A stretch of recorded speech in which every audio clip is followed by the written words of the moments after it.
Thank you so much.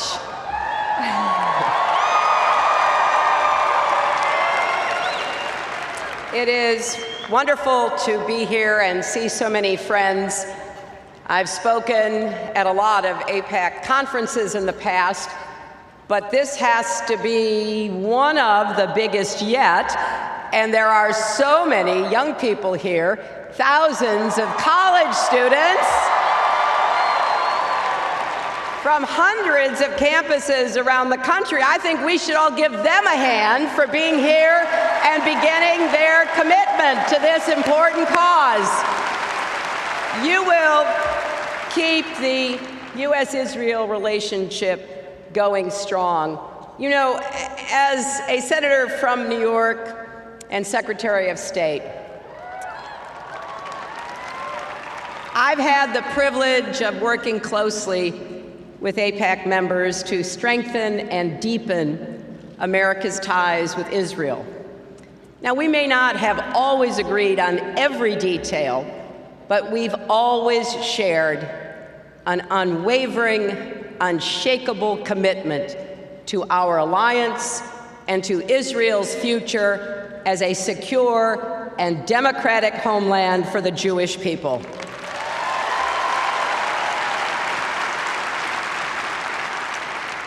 And your support helped us expand security and intelligence cooperation, develop the Iron Dome missile defense system, build a global coalition to impose the toughest sanctions in history on Iran, and so much more. Since my first visit to Israel 35 years ago, I've returned many times and made many friends. I've worked with and learned from some of Israel's great leaders, although I don't think Yitzhak Rabin ever forgave me for banishing him to the White House balcony when he wanted to smoke. Now I'm here as a candidate for president, and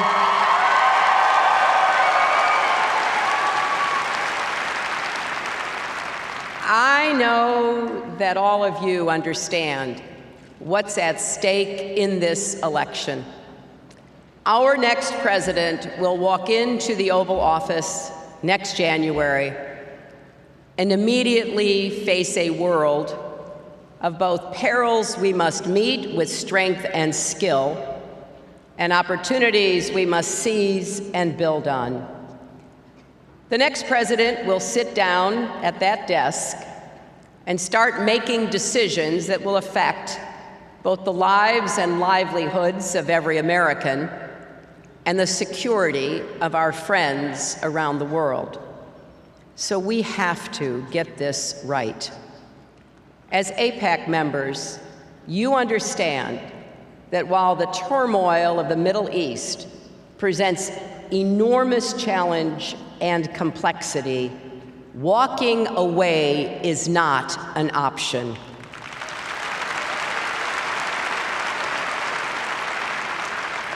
Candidates for president who think the United States can outsource Middle East security to dictators, or that America no longer has vital national interests at stake in this region, are dangerously wrong.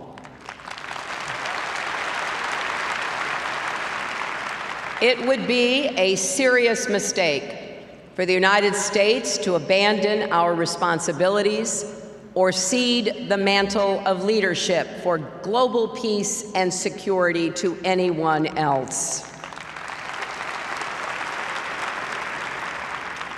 As we gather here, three evolving threats: Iran's continued aggression, a rising tide of extremism across a wide arc of instability, and the growing effort to delegitimize Israel on the world stage, are converging to make the U.S.-Israel alliance more indispensable than ever.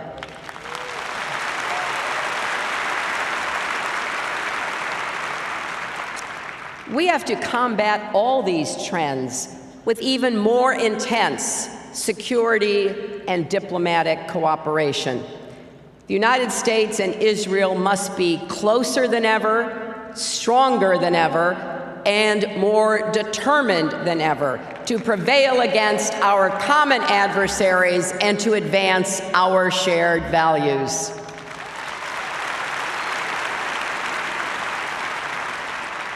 This is especially true at a time when Israel faces brutal terrorist stabbings, shootings, and vehicle attacks at home. Parents worry about letting their children walk down the street. Families live in fear. Just a few weeks ago, a young American veteran and West Point graduate named Taylor Force was murdered by a Palestinian terrorist near the Jaffa port. These attacks must end immediately, and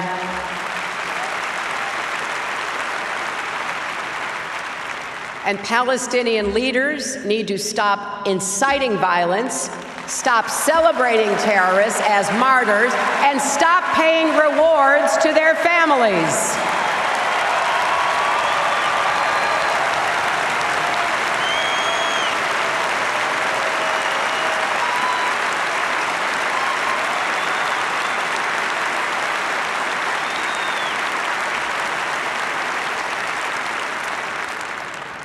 Because we understand the threats Israel faces, we know we can never take for granted the strength of our alliance or the success of our efforts. Today, Americans and Israelis face momentous choices that will shape the future of our relationship and of both our nations. The first choice is this: are we prepared to take the U.S.-Israel alliance to the next level? This relationship has always been stronger and deeper than the headlines might lead you to believe. Our work together to develop the Iron Dome saved many Israeli lives when Hamas rockets began to fly. I saw its effectiveness firsthand in 2012 when I worked with Prime Minister Netanyahu to negotiate a ceasefire in Gaza. And if I'm fortunate enough to be elected president, the United States will reaffirm we have a strong and enduring national interest in Israel's security.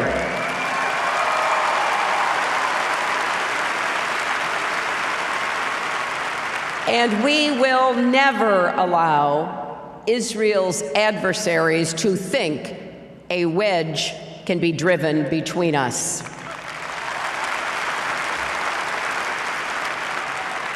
When we have differences, as any friends do, we will work to resolve them quickly and respectfully.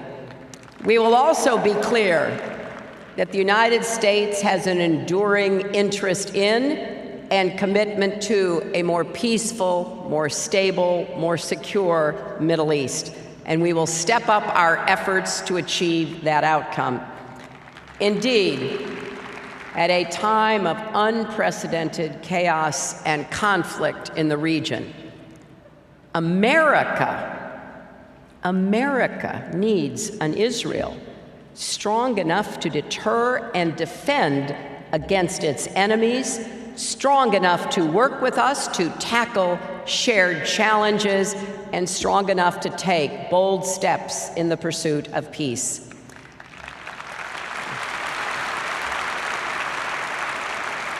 That's why I believe we must take our alliance to the next level. I hope a new 10-year defense memorandum of understanding is concluded as soon as possible to meet Israel's security needs far into the future.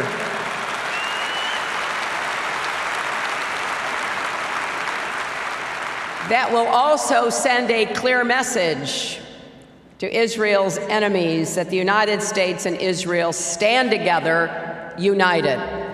It's also why, as president, I will make a firm commitment to ensure Israel maintains its qualitative military edge.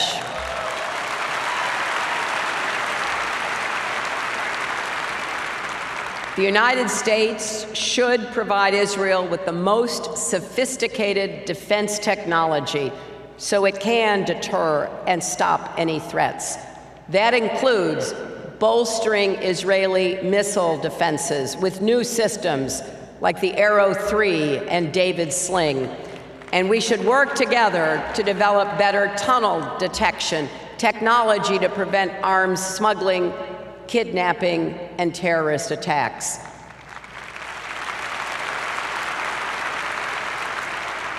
One of the first things I'll do in office is invite the Israeli Prime Minister to visit the White House.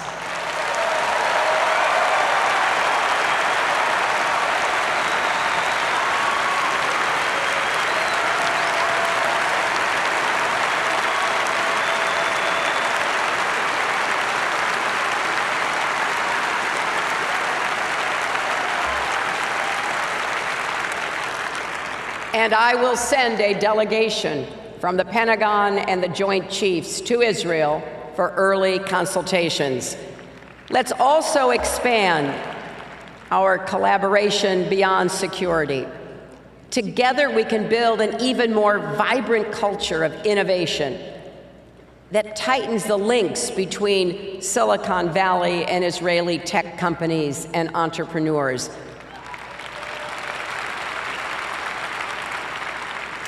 There is much Americans can learn from Israel, from cybersecurity to energy security to water security, and just on an everyday people-to-people level.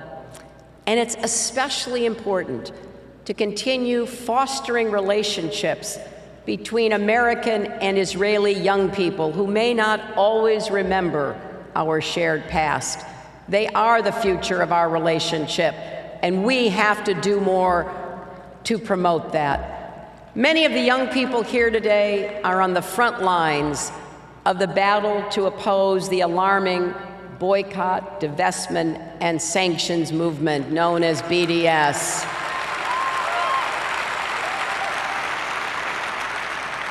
Particularly at a time when anti-Semitism is on the rise across the world, especially in Europe, we must repudiate all efforts to malign, isolate, and undermine Israel and the Jewish people.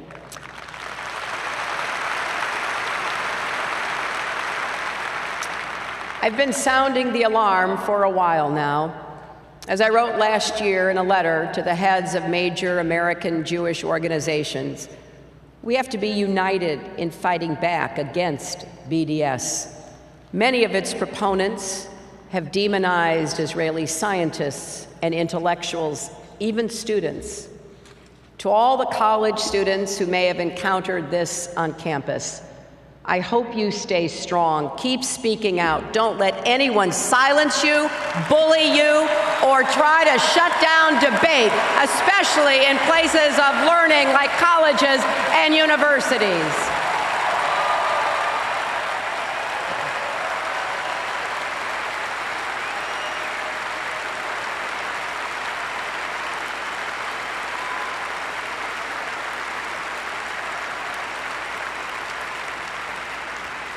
Anti-Semitism has no place in any civilized society, not in America, not in Europe, not anywhere.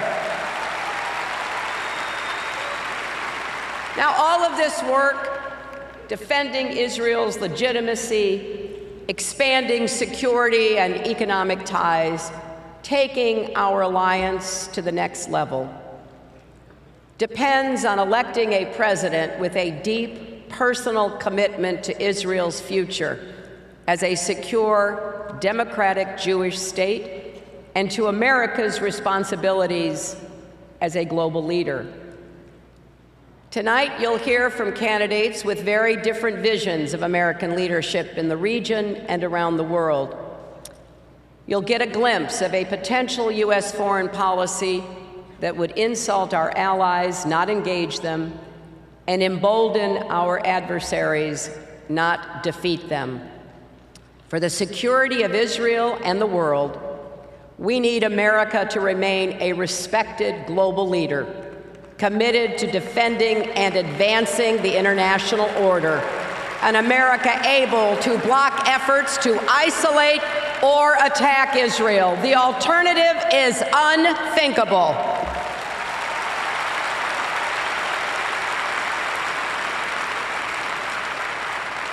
Yes, we need steady hands, not a president who says he's neutral on Monday, pro-Israel on Tuesday, and who knows what on Wednesday, because everything's negotiable.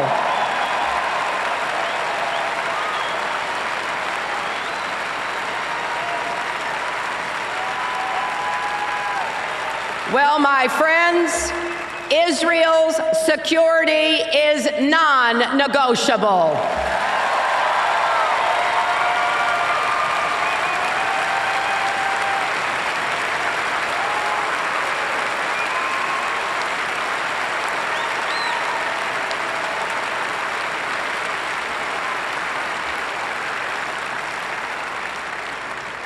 I have sat in Israeli hospital rooms, holding the hands of men and women whose bodies and lives were torn apart by terrorist bombs.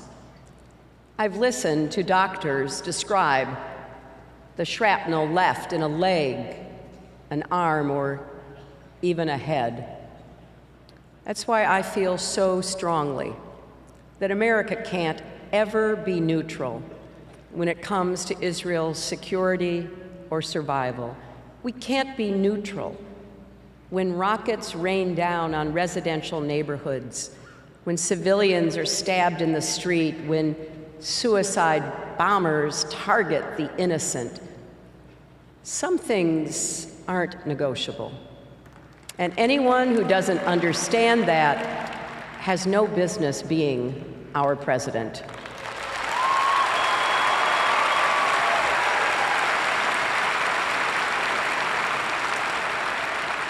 The second choice we face is whether we will have the strength and commitment to confront the adversaries that threaten us, especially Iran. For many years, we've all been rightly focused on the existential danger of Iran acquiring a nuclear weapon. After all, this remains an extremist regime that threatens to annihilate Israel. That's why I led the diplomacy to impose crippling sanctions and force Iran to the negotiating table, and why I ultimately supported the agreement that has put a lid on its nuclear program. Today, Iran's enriched uranium is all but gone. Thousands of centrifuges have stopped spinning. Iran's potential breakout time has increased, and new verification measures are in place to help us deter and detect any cheating. I really believe the United States, Israel, and the world are safer as a result. But still, as I laid out in a speech at the Brookings Institution last year, it's not good enough to trust and verify. Our approach must be distrust and verify.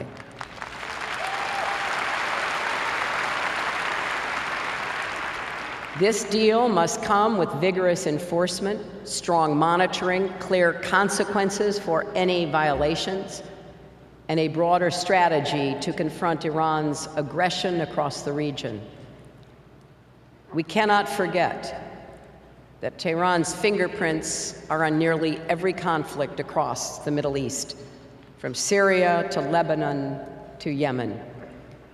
The Iranian Revolutionary Guard Corps and its proxies are attempting to establish a position on the Golan from which to threaten Israel, and they continue to fund Palestinian terrorists.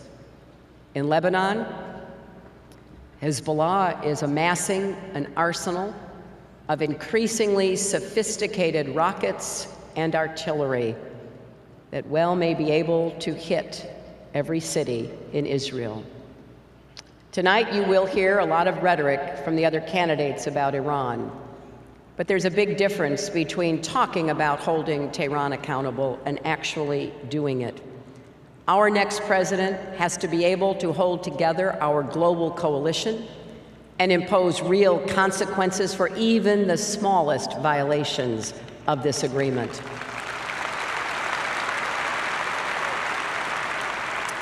We must maintain the legal and diplomatic architecture to turn all the sanctions back on if needed. If I'm elected, the leaders of Iran will have no doubt that if we see any indication that they are violating their commitments not to seek, develop, or acquire nuclear weapons, the United States will act to stop it, and that we will do so with force if necessary.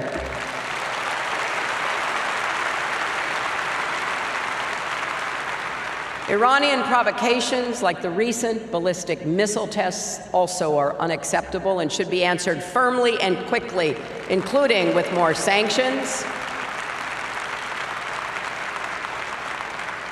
Those missiles were stamped with words declaring, and I quote, "Israel should be wiped from the pages of history." We know they could reach Israel or hit the tens of thousands of American troops stationed in the Middle East.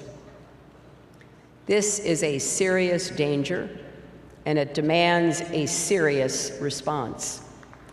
The United States must also continue to enforce existing sanctions and impose additional sanctions as needed on Iran and the Revolutionary Guard for their sponsorship of terrorism, illegal arms transfers, human rights violations, and other illicit behaviors like cyber attacks.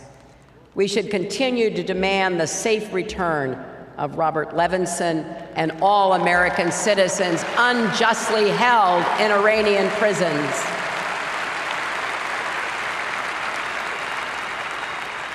And we must work closely with Israel and other partners to cut off the flow of money and arms from Iran to Hezbollah. If the Arab League can designate all of Hezbollah as a terrorist organization, surely it is time for our friends in Europe and the rest of the international community to do so as well, and to do that now.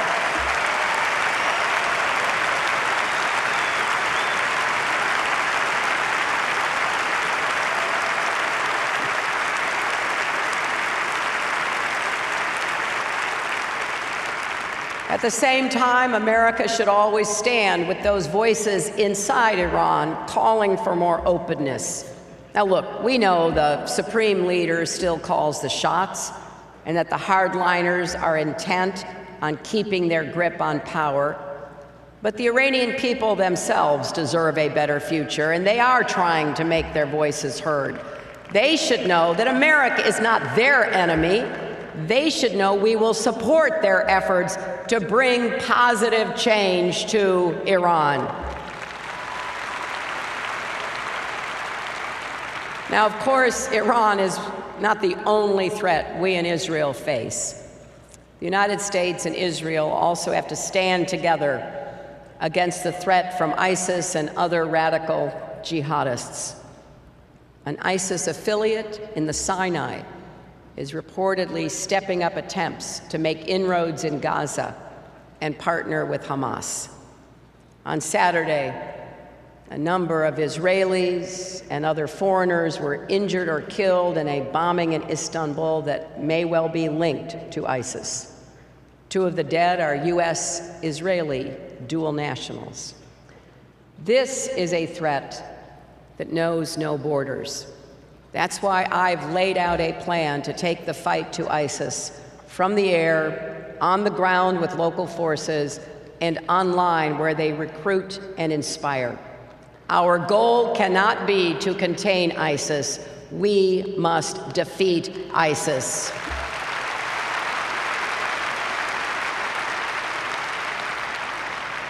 And here is a third choice. Will we keep working toward a negotiated peace or lose forever the goal of 2 states for 2 peoples?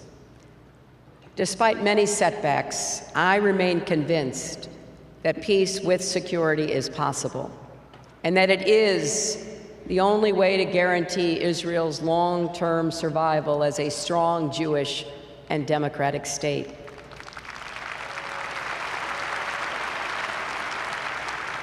It may be difficult to imagine progress in this current climate, when many Israelis doubt that a willing and capable partner for peace even exists. But inaction cannot be an option.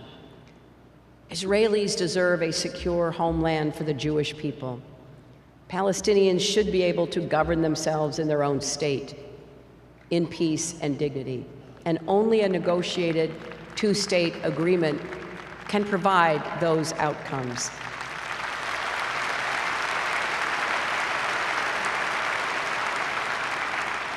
If we look at the broader regional context, converging interests between Israel and key Arab states could make it possible to promote progress on the Israeli-Palestinian issue. Israelis and Palestinians could contribute toward greater cooperation between Israel and Arabs. I know how hard all of this is. I remember what it took just to convene Prime Minister Netanyahu and President Abbas for the 3 sessions of direct face-to-face peace talks in 2010 that I presided over. But Israelis and Palestinians cannot give up on the hope of peace. That will only make it harder later. All of us need to look for opportunities to create the conditions for progress, including by taking positive actions that can rebuild trust, like the recent constructive meetings between the Israeli and Palestinian finance ministers aiming to help bolster the Palestinian economy, or the daily on-the-ground security cooperation between Israel and the Palestinian Authority. But at the same time, all of us must condemn actions that set back the cause of peace. Terrorism should never be encouraged or celebrated, and children should not be taught to hate in schools. That poisons the future. Everyone has to do their part by avoiding damaging actions, including with respect to settlements. Now, America has an important role to play in supporting peace efforts, and as president, I would continue the pursuit of direct negotiations. And let me be clear, I would vigorously oppose any attempt by outside parties to impose a solution, including by the UN Security Council.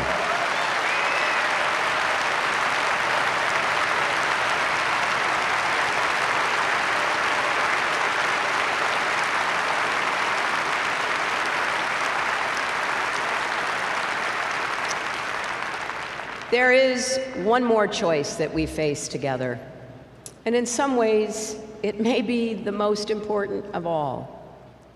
Will we, as Americans and as Israelis, stay true to the shared democratic values that have always been at the heart of our relationship? We are both nations built by immigrants and exiles, seeking to live and worship in freedom. Nations built on principles of equality, tolerance, and pluralism. At our best, both Israel and America are seen as a light unto the nations because of those values. This is the real foundation of our alliance, and I think it's why so many Americans feel such a deep emotional connection with Israel. I know that I do, and it's why we cannot be neutral about Israel and Israel's future, because in Israel's story, we see our own, and the story of all people who struggle for freedom and self-determination. There's so many examples. You know, we look at the Pride Parade in Tel Aviv, one of the biggest and most prominent in the world.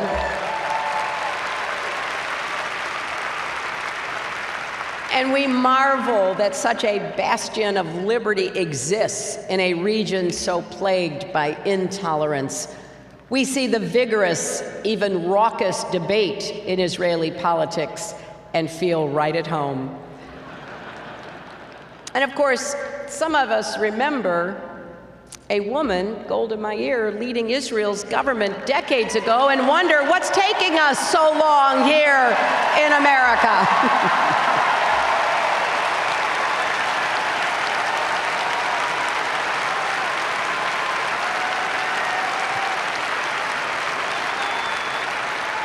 But we cannot rest on what previous generations have accomplished. Every generation has to renew our values, and yes, even fight for them. Today, Americans and Israelis face currents of intolerance and extremism that threaten the moral foundations of our societies. Now, in a democracy, we're going to have differences. But what Americans are hearing on the campaign trail this year is something else entirely. Encouraging violence, playing coy with white supremacists, calling for 12 million immigrants to be rounded up and deported, demanding we turn away refugees because of their religion, and proposing a ban on all Muslims entering the United States. Now, we've had dark chapters in our history before. We remember the nearly 1,000 Jews aboard the St. Louis who were refused entry in 1939 and sent back to Europe. But America should be better than this, and I believe it's our responsibility as citizens to say so.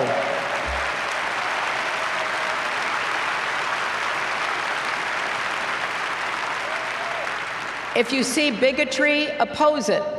If you see violence, condemn it. If you see a bully, stand up to him.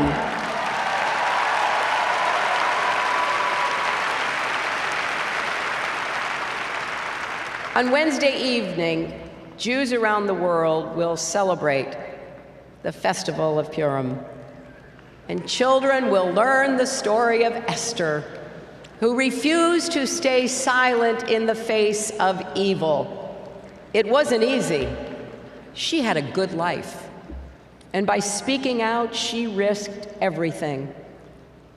But as Mordecai reminded her, we all have an obligation to do our part when danger gathers, and those of us with power or influence have a special responsibility to do what's right.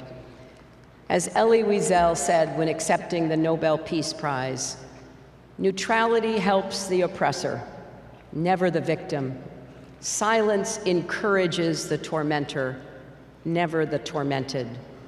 So, my friends, let us never be neutral or silent in the face of bigotry. Together, let's defend the shared values that already make America and Israel great. Let us do the hard work necessary to keep building our friendship and reach out to the next generation of Americans and Israelis so the bonds between our nations grow even deeper and stronger. We are stronger together, and if we face the future side by side, I know for both Israel and America, our best days are still